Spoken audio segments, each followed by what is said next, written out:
नमस्कार मित्रांनो, पवित्र पोर्टल 2025च्या अनुषंगाने एक नवीन जी आर 20 जानेवारी 2026 रोजी प्रसिद्ध झालेला आहे.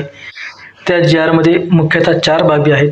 चौथी बाब ही सेमी इंग्रजी अध्यापन पद्धती अवलंबणाऱ्या शाळांकरिता आहे.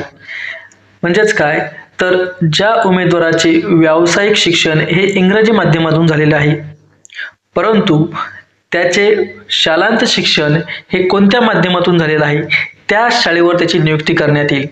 म्हणजेच काय, जर एखादा उमेदवार त्याचं डी.एड किंवा डी.टी.एड हे इंग्रजी माध्यमातून झालेलं असेल, परंतु त्याचं 10वी पर्यंतचं शिक्षण हे मराठी माध्यमातून झालेलं असेल, तर त्याला मराठी माध्यमाच्या सेमी इंग्रजी शाळेवरच त्याला नियुक्त करण्यात येईल.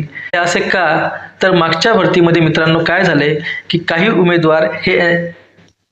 उमेदवारांचं डी.टी.एड हे इंग्रजी माध्यमातून झालेलं होतं, परंतु त्यांचं 10वी पर्यंतचं शिक्षण हे मराठी माध्यमातून झालेलं होतं आणि अशा उमेदवारांची निवड ही उर्दू माध्यमाच्या सेमी इंग्रजी शाळेवर झाली होती. त्यामुळे काय झालं की त्यांना उर्दू येत नव्हती, त्यामुळे त्या ठिकाणच्या विद्यार्थ्यांची त्या ठिकाणी खूप मोठ्या प्रमाणावर गैरसोय होत आहे. त्यामुळे शासनाने हा निर्णय घेतलेला आहे की कारण की उर्दू माध्यमामध्ये सुद्धा सेमी इंग्रजी शाळा आहेत आणि मराठी माध्यमामध्ये सुद्धा सेमी इंग्रजी शाळा आहेत.